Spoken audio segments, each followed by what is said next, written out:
And చాలా క్లోజ్‌గా observe చేశాను నిన్నైతే. అంటే లైక్ ఎక్కడ ఒక రూపాయి ఎక్స్‌ట్రా ఖర్చు పెట్టవు. ప్రతీదీ క్యాలిక్యులేటెడ్‌గా ఉంటావు. ఇప్పటి నుంచి ఒక 2, 3 ఇయర్స్ ఆలోచించే ఆ ప్లాన్ ఉంటది. ప్లస్ చాలామందిని రీసెంట్ టైమ్స్‌లో కొంచెం ఫేమ్ వచ్చినా, కొంచెం డబ్బులొచ్చినా కూడా ఈ ఇన్వెస్ట్‌మెంట్ అంతా తీసుకెళ్ళి ఒక పెద్ద కారు కొనుక్కోవాలి. మనం ఆ కార్‌లో దిగితే ఇండస్ట్రీ మొత్తం మనల్ని చూస్తది. ఇలాంటి లగ్జరీస్ అంతా చూస్తూ ఉంటా. కానీ నీ సైడ్ వచ్చేసి ఎప్పటినుంచో ఒకటే కారు వాడుతున్నావు. అదే కార్‌లో ఇంకా స్టిల్ తిరుగుతూ ఉన్నావు. ఎందుకు డబ్బులు ఖర్చు పెట్టడం ఇష్టం లేక, లేకపోతే ఎందుకు ఊరికే డబ్బు ఫైనాన్షియల్ మేనేజ్‌మెంట్ ఏంటి సంపాదించాలి. అసలు? డబ్బు సంపాదించాలి. అది అందరూ జేస్తారు. కష్టపడేటోడు అందరూ జేస్తాడు. కానీ డబ్బు ఖర్చు పెట్టేది it's an art.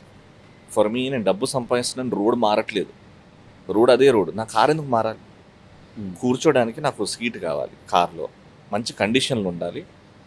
Air bags ఇవన్నీ ఉండాలి. For me that's a car. నా అవసరం తీరుస్తుంది. I don't want a luxury.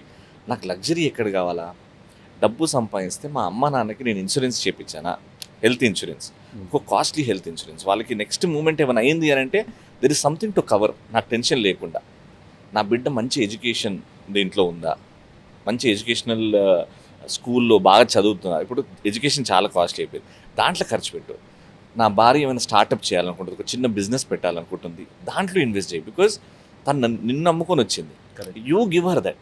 ఇంకేమైనా చేయాలనుకుంటున్నావు. ఇల్లు ఈ రోజు ఇట్లుంది, 10 సంవత్సరాల తర్వాత ఆ ఇల్లు ఒక 2000 ఎస్ఎఫ్టీ పెరగాలి. సో నా బిడ్డ పెరుగుతుంది, అమ్మ నాన్న నా భార్య హ్యాపీగా ఉండేలాగా. So for me this is luxury. నా వాళ్ళు హ్యాపీగా ఉండాలి. అండ్ ఫర్ మీ నా బట్ట నా టీషర్ట్ నేను మగాళ్ళం కాబట్టి ఎట్లన్నా ఇదే అయిపోతుంది.